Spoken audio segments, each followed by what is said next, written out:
Tuberose corporation में मैं आपका स्वागत करता हूं। आज का टॉपिक है एक्सपोर्टर्स के लिए एक्सपोर्टर्स इन्वेस्टमेंट इन एब्रॉड। अगर आप एक एक्सपोर्टर हो या एक्सपोर्ट करना चाहते हो, आप फॉरेन में इन्वेस्टमेंट करना चाहते हो, उसके ऊपर डिटेल्स में बताएंगे। पहले मैंने काफ़ी डिटेल्स में बता चुका हूँ एक्सपोर्टर्स के लिए फॉरेन इन्वेस्टमेंट क्यों ज़रूरी है, ये इसके ऊपर वीडियोज़ बना चुका हूँ। अगर आज के तारीख में आपने देखे होंगे एक्सपोर्ट करना काफ़ी मुश्किल हो चुका है। इंटरनेट के लिए काफ़ी आसान हो गया है एक्सपोर्ट करना और काफ़ी कॉम्पिटिटिव भी हो गया है एक्सपोर्ट करना। इसीलिए बहुत सारे जो बड़े बड़े companies, top companies in India और अब्रॉड में बहुत सारे कंपनीज है, वो क्या करते हैं अपने देश में या अपने एरियाज़ में वो इन्वेस्टमेंट करते हैं, फैक्ट्रीज स्टार्ट करते हैं। फैक्ट्री स्टार्ट करके अपने प्रोडक्ट को रेडी करते हैं। फिर मार्केटिंग करने के लिए बहुत सारे जो इम्पोर्टेंट कंट्रीज है, जो कंट्री में उनको ज़्यादा बिजनेस मिलेगा, उस कंट्री में खुद का बिजनेस स्टार्ट करते हैं, खुद का शोरूम स्टार्ट करते हैं, खुद का वेयरहाउस स्टार्ट करते हैं, खुद का ऑफिसेस स्टार्ट करते हैं, मार्केटिंग ऑफिसेस स्टार्ट करते हैं, ताकि उनका प्रोडक्ट को ईजीली उस देश में सेल कर सके। तो भारत में बड़े बड़े कंपनीज, टाटा हो गया, बिरला, टाटा, अडानी के कंपनीज एंड अंबानी के कंपनीज जो होते हैं, तो इन कंपनीज का जो ब्रांच ऑफिस है ज़्यादा करके आपको मिलेगा यूएई में मिलेगा, यूरोपियन कंट्री में मिलेगा, अमेरिका में मिलेगा, फार ईस्टर्न कंट्रीज में मिलेगा। ऑलमोस्ट ऑल कंट्रीज में उनका सेल्स ऑफिस रहेगा, वेयर हाउसेस रहेगा। तो क्या करते हैं, इंडिया में मैन्युफैक्चरिंग रहता है, इंडिया से प्रोडक्ट ले लेते हैं, उस कंट्री में रखते हैं, वेयर हाउस में, शोरूम में प्रोडक्ट रखते हैं और उनका सेल्स टीम सेल्स मार्केटिंग करके सेल्स करते हैं और इंडिया से प्रोडक्ट को मैन्युफैक्चरिंग करके एक्सपोर्ट कर देते हैं। तो ये लार्ज मैन्युफैक्चरिंग, लार्ज एक्सपोर्ट का बात कर रहा हूँ। अगर आप स्मॉल स्केल इंडस्ट्री में बात करते हैं, स्मॉल स्केल बिजनेस में स्टार्ट करना चाहते हैं, स्मॉल एक्सपोर्ट में, तो ये भी आप कर सकते हैं।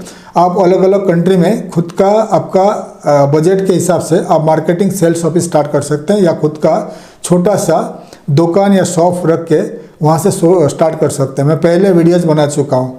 तो कुछ कंट्रीज़ के ऊपर बात करेंगे। अगर इंडिया में आपका एक्सपोर्ट कंपनी है, आप एक मर्चेंट एक्सपोर्टर हो और आपके पास खुद का प्रोडक्शन नहीं है, आप एक मर्चेंट एक्सपोर्टर हो, तो आपका प्रोडक्ट को आसानी से आउट ऑफ इंडिया में कैसे सेल करोगे और कैसे आपको एक्सपोर्ट का ऑर्डर मिलेगा। तो अगर आपके पास लिमिटेड बजट है, आप एक मर्चेंट एक्सपोर्टर है, तो आसानी से कैसे एक्सपोर्ट ऑर्डर मिलेगा। तो पहले बात करेंगे मिडिल ईस्ट के बारे में। मिडिल ईस्ट में यूएई, यूनाइटेड अरब एमिरेट्स का जो सिटी है दुबई है, शारजा, दुबई, अजमन, रास अल खैमा, अबू धाबी, ये एरियाज़ में आपको मिलेगा बहुत सारे फ्री जोन एरिया। तो फ्री जोन एरिया में आप बहुत सस्ता में आपका खुद का कंपनी स्टार्ट कर सकते हो। खुद का कंपनी स्टार्ट करके आपका सेल्स मार्केटिंग के लिए आपका मार्केटिंग टीम वहाँ पर भेज सकते हो। फिर वहाँ से आपका जो मार्केटिंग टीम मार्केटिंग करके आपको ऑर्डर देगा, फिर आप इंडिया से एक्सपोर्ट कर सकते हो। उसके लिए यूएई में ज़्यादा करके ये क्यों जाता है, क्योंकि यूएई में बहुत सारे प्रोडक्ट इंपोर्ट होता है, वहाँ से री एक्सपोर्ट होता है African countries and other middle eastern countries. तो यूएई काफ़ी इंपॉर्टेंट है इंडियन के लिए, इंडियन कंपनीज के लिए, इंडियन बिजनेसमैन के लिए यूएई काफ़ी इंपॉर्टेंट है। दुबई में, रास अल खैमा में या अजमन में, शारजा में, फ्री जोन में काफ़ी सस्ता में कंपनी बनाकर आप 4 लाख 5 लाख रुपया में कंपनी बनाकर आप वहाँ पर खुद का प्रेजेंस करके आप स्टार्ट कर सकते हो। और क्या होता है, अगर यूएई में आपका कंपनी रहेगा और आपका खुद का बैंक अकाउंट रहेगा, तो क्या होता है, बहुत सारे इंपोर्टर्स, बायर्स हेजिटेट होते हैं एलसी खोलने के लिए, ये करने के लिए, वो करने के लिए हेजिटेट होते हैं, टाइम टेकिंग लगता है। तो इसलिए आप क्या कर सकते हैं, यूएई का बायर्स को बोल सकते हैं आप लोकली हमें पेमेंट कर दीजिए, हम इंडिया से एक्सपोर्ट कर देंगे। तो लोकली वो आपको चेक दे देगा। एग्जाम्पल, आपका प्रोडक्ट वैल्यू है 10 लाख रुपया का, कुछ प्रोडक्ट का ऑर्डर मिला यूएई दुबई में, तो दुबई का जो बायर है 10 लाख का पेमेंट आपको आपका दुबई में आपका बैंक अकाउंट में कर देगा। तो आपको पेमेंट मिल गया, फिर इंडिया से आप उसको इमीडिएटली एक्सपोर्ट कर सकते हैं। तो ये एक ईजी तरीका है यूएई में मार्केटिंग करने के लिए, यूएई में कंपनी फॉर्मेशन करने के लिए।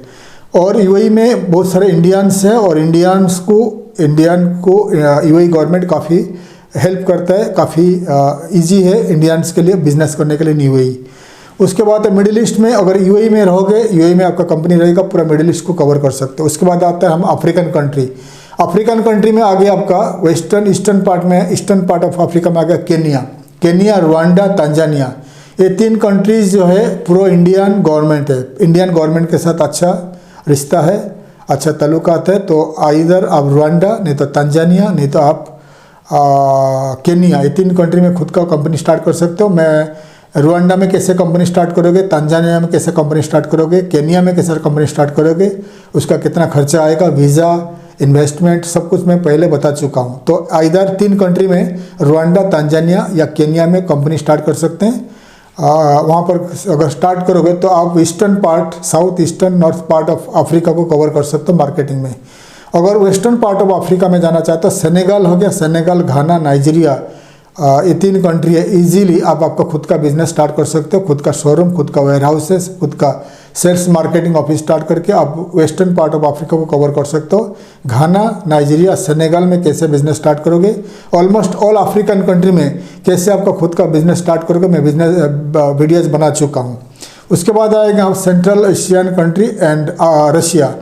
अभी यूरोप में जो वार चल रहा है रशिया एंड यूक्रेन का, तो पूरा रशिया को आइसोलेटेड किया गया है, रशिया को सैंक्शन डाल दिया गया बाय वेस्टर्न कंट्रीज। तो Russia can't export anything to the Europe, ठीक है, यूरोपियन कंट्री को रशिया कांट एक्सपोर्ट। तो Russia can't export, can't import also, Russia कुछ भी इम्पोर्ट नहीं कर पा रहा है, एक्सपोर्ट नहीं कर पा रहा है। Only India and China are helping to Russia, ठीक है। तो रशिया क्या करता है, रशिया का जो बड़े बड़े टॉप बिजनेसमैन इन रशिया, वो लोग क्या किया, आर्मेनिया, जॉर्जिया एंड अजरबैजान में खुद का बिजनेस स्टार्ट किया, खुद का कंपनी स्टार्ट किया। Then what they do, Russia का रेल लाइन्स, रेलवेज अजरबैजान तक कनेक्टेड है, तो रशिया का रेलवेज गुड्स लेकर आता है अजरबैजान, अजरबैजान एंड जॉर्जिया, तुर्की होकर उनका गुड्स, रशियन गुड्स जाता है टू यूरोप। तो indirectly Russia is exporting to the European countries, ठीक है। तो रशिया बहुत सारे प्रोडक्ट इंपोर्ट करना चाहता है, बट उनका जो स्विफ्ट सिस्टम को डिस्कनेक्ट किया गया है, सैंक्शन डाल दिया गया है, तो रशिया इंपोर्ट नहीं कर पा रहा है। तो रशिया बड़ा मार्केट है इंडियन एक्सपोर्टर्स के लिए, तो रशिया में खुद का बिजनेस स्टार्ट कर लीजिए। रशिया में मैं पहले वीडियो बना चुका हूँ, रशिया में कितने हज़ार कंपनी ऑलरेडी जा चुके हैं, कितने हज़ार company, car companies, steel companies and food companies, hotels, motels, resorts and कपड़े का कंपनीज, बहुत सारे कंपनीज रशिया छोड़ चुके हैं। रशिया में बहुत सारे शोरूम्स, होटल्स एंड बहुत सारे दुकान वगैरह खाली है, ऑफिसेस खाली है, और रशिया में बहुत चीप में अभी आपको मिलेगा, रेंट में मिलेगा। और बहुत जल्द रशियन गवर्नमेंट पहला इंडियन सिटीजन को visa, residency visa, company formation में काफ़ी दिक्कत आता था, लेकिन अभी बहुत फास्ट हो रहा है, ठीक है। तो रशिया में खुद का बिजनेस स्टार्ट कर लीजिए, खुद का एक्सपोर्ट इंपोर्ट बिजनेस स्टार्ट कर लीजिए, खुद का शोरूम रखिए, शोरूम में आपका रिटेल में सेल कर लीजिए, उसका आपका प्रोडक्ट का सैंपल रखिए, फिर रशिया को एक्सपोर्ट करिए, इंडिया से आपका प्रोडक्ट को रशिया एक्सपोर्ट करिए, रशिया से डिस्ट्रीब्यूट करके रशिया ऑल ओवर रशिया में सेल कर दीजिए आपका प्रोडक्ट को। उसके बाद आते हैं central Asian country. Central Asian country में चाइना का काफ़ी पहुँच चुका है, चाइनीज़ कंपनीज, फिर भी चाइना का प्रोडक्ट को सेंट्रल एशियन कंट्रीज़ के लोग पसंद नहीं करते हैं, तो इंडियन प्रोडक्ट को पसंद करते हैं। जैसे इंडिया का चाय, इंडिया का टी पसंद करते हैं, इंडिया का परफ्यूम पसंद करते हैं, इंडिया का गारमेंट टेक्सटाइल को पसंद करते हैं, इंडिया का ज्वेलरी को पसंद करते हैं। तो बहुत सारे प्रोडक्ट इंडियन प्रोडक्ट को पसंद करते हैं, चाइनीज़ प्रोडक्ट को पसंद नहीं करते हैं। तो सेंट्रल एशियन कंट्री में जितने सारे स्थान हो गया, Tajikistan, Kazakhstan, Uzbekistan, Turkmenistan, Azerbaijan, Armenia and Georgia, Ukraine, Moldova, जितने सारे कंट्रीज़ है, इन कंट्रीज़ इंडियन प्रोडक्ट का काफ़ी पसंद करते हैं। तो इन कंट्रीज़ में आपका खुद का प्रेजेंस स्टार्ट कर लीजिए। जैसा हो गया जॉर्जिया, यूक्रेन में पहले बता चुका था, यूक्रेन का वार चल रहा है। तो यूक्रेन वार के बाद अगर आप एक बिल्डिंग मटेरियल एक्सपोर्ट करते हो या कंस्ट्रक्शन मटेरियल एक्सपोर्ट करते हो, तो आप खुद का शॉप, खुद का बिजनेस स्टार्ट कर सकते हैं यूक्रेन, ठीक है। या आप अगर हार्डवेयर दुकान, हार्डवेयर शॉप स्टार्ट करना चाहते हो तो यूक्रेन में स्टार्ट कर सकते हो आफ्टर द वॉर, ठीक है। और आप आर्मेनिया में स्टार्ट कर दीजिए, अजरबैजान में स्टार्ट कर दीजिए, ताजिकिस्तान, उज्बेकिस्तान, काजाकिस्तान में स्टार्ट कर दीजिए आपका खुद का बिजनेस। उज्बेकिस्तान बड़ा मार्केट है, ताजिकिस्तान बड़ा मार्केट है एंड काजाकिस्तान बड़ा मार्केट है, अजरबैजान बड़ा मार्केट है। इन एरियाज़ में आप खुद का दुकान, खुद का ऑफिस स्टार्ट कर लीजिए और इजीली इंडिया टू उन कंट्रीज़ को एक्सपोर्ट करके वहाँ इजीली डिस्ट्रीब्यूट, रीसेल कर सकते हो। तो ये बता दिया। और यूरोपियन कंट्रीज़ में आपको अगर एक्सपेंसिव में जाना चाहते हो, काफ़ी महंगा में जाना चाहते हो, तो एक कंट्री है जर्मनी। जर्मनी में कंपनी फॉर्मेशन एंड अगर इन्वेस्टमेंट करना चाहते हो तो जर्मनी में कम से कम आपको कंपनी फॉर्मेशन 10 से 15,000 यूरो खर्चा आता है और करोड़ों रुपया चाहिए आपको जर्मनी में बिजनेस स्टार्ट करने के लिए एंड एक्सपोर्ट एंड मार्केटिंग करने के लिए, क्योंकि आपको लोकली पेमेंट करना पड़ेगा सैलरी वगैरह और रेंटिंग काफ़ी हाई है। ठीक है, तो इसीलिए यूरोपियन मार्केट को कैच करने के लिए, यूरोप को कैच करने के लिए एक बेस्ट एरिया है, आपको बता चुका हूँ, सर्बिया एंड अल्बानिया 2 कंट्री है। सर्बिया एंड अल्बानिया 2 कंट्री है जो मेंबर है यूरोपियन यूनियन का, मेंबर के लिए अप्लाई किया है, मेंबर मिला नहीं है, 2024-25 में मिल सकता है इन कंट्रीज़ को।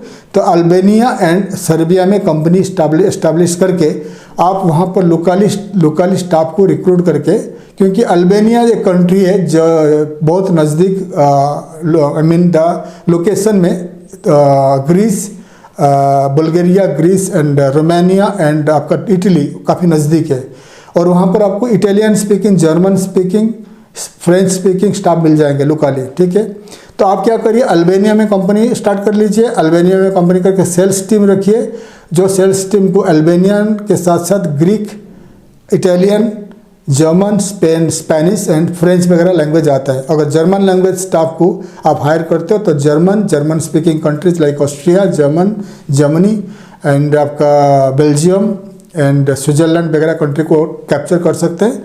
और फ्रेंच स्पीकिंग स्टाफ हायर कर सकते हो, आप इंग्लिश स्पीकिंग स्टाफ हायर कर सकते हो, इटालियन स्पीकिंग, अल्बानिया का काफ़ी लोग इटालियन बात करते हैं, ग्रीक बात करते हैं, तो इटालियन स्टाफ हायर कर सकते हो, तो इटली को कवर कर सकते हैं। तो ईजीली आप अल्बानिया में कंपनी स्टार्ट करके मार्केटिंग कर सकते हो in the entire European region. और आप स्टार्ट कर सकते हो इन सर्बिया में भी आपको Italian and English, French, Greek and आपको जर्मन एंड स्पेनिश वगैरह स्पीकिंग स्टाफ मिल सकता है और कम सैलरी देकर आप मार्केटिंग कर सकते हो। मार्केटिंग करने के बाद इजीली भारत से यूरोपियन कंट्री को आप एक्सपोर्ट कर सकते हैं। अमेरिका, कनाडा, साउथ अमेरिका काफ़ी एक्सपेंसिव है, साउथ अमेरिका इतना एक्सपेंसिव नहीं है। साउथ अमेरिका के ऊपर काफ़ी वीडियोज़ मैं बना चुका हूँ, आप मेरे वीडियो देख सकते हैं क्या इन्वेस्टमेंट आएगी। अमेरिका, कनाडा के ऊपर इन्वेस्टमेंट के ऊपर काफ़ी वीडियोज़ मैं लाने वाला हूँ आने वाले दिनों में। तो फिलहाल जो ईजिली आप मार्केट कर सकते हो, मार्केटिंग कर सकते हो, जिस कंट्री को कवर कर सकते हो मैं बता चुका हूँ। ईस्टर्न पार्ट ऑफ इंडिया का जो कंट्रीज़ है उसमें से बेस्ट कंट्री है सिंगापुर है, मलेशिया है, थाईलैंड है। इन कंट्रीज़ में आप स्टार्ट कर सकते हो अगर आपके पास लार्ज इन्वेस्टमेंट है। कौन में इन्वेस्टमेंट है तो वियतनाम बड़ा मार्केट है, वियतनाम में आप कंपनी स्टार्ट करके entire eastern part of India का जितने सारे कंट्री को कैप्चर कर सकते हो, या लाओस से कैम्बोडिया में स्टार्ट करके खुद का बिजनेस स्टार्ट करके मार्केटिंग टीम रख के ईस्टर्न पार्ट ऑफ इंडिया का जितने सारे कंट्री को मार्केटिंग कर सकते हो। तो मैं डिटेल्स में बता दिया किन किन कंट्रीज़ को टारगेट करने के लिए आपको क्या करना पड़ेगा। तो आप अगर एक्सपोर्ट बिजनेस है इंडिया में और आप फॉरेन में कोई कंट्री में आपका खुद का बिजनेस है तो आप इजीली मार्केटिंग करके एक्सपोर्ट का ऑर्डर मिलेगा, फिर इजीली भारत से उस कंट्री को एक्सपोर्ट कर सकते हो। जिस कंट्री में आप एक्सपोर्ट करोगे, जिस कंट्री में आपका खुद का प्रेजेंस स्टार्ट करना चाहते हो वहाँ पर एक छोटा सा दुकान ले लीजिए, दुकान में रिटेल में सेल कर लीजिए आपका प्रोडक्ट को एंड आपका डिस्ट्रीब्यूटर आई मीन एक्सपोर्ट करने के लिए आपका प्रोडक्ट का सैम्पल प्रोडक्ट भी रखिए।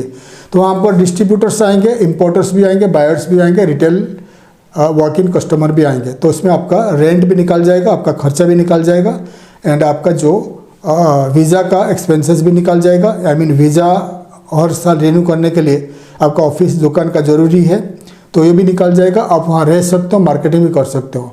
और अगर आपके पास उस कंट्री का रेजिडेंसी वीज़ा है तो आप नेबरिंग कंट्री में जाकर मार्केटिंग कर सकते हो। तो बहुत सारे तरीकाज मैं बता दिया, बहुत सारे प्रोसीजर बता दिया। तो उन कंट्रीज़ को ट्रैवल करके आप खुद का बिजनेस स्टार्ट कर लीजिए। जो जो कंट्रीज़ का नाम बता दिया उन कंट्रीज़ में खुद का बिजनेस स्टार्ट कर लीजिए और ईजिली भारत से जाकर आप उन कंट्री में मार्केटिंग करके इंडिया टू उन कंट्रीज़ को एक्सपोर्ट कर सकते हो। तो अगर आपको रशिया, आर्मेनिया, जॉर्जिया या any country in the Central Asia like Uzbekistan, Kazakhstan, Azerbaijan, any country in the Central Asia, Russia या सर्बिया या अल्बानिया या यूएई या अफ्रीका में जो कंट्रीज़ बता दिया Kenya, Rwanda and Tanzania, Nigeria, Senegal, Ghana, या ईस्टर्न पार्ट ऑफ इंडिया में जो हो गया आपका सिंगापुर, मलेशिया, इंडोनेशिया, देन आपको आ गया लाओस, कंबोडिया एंड वियतनाम।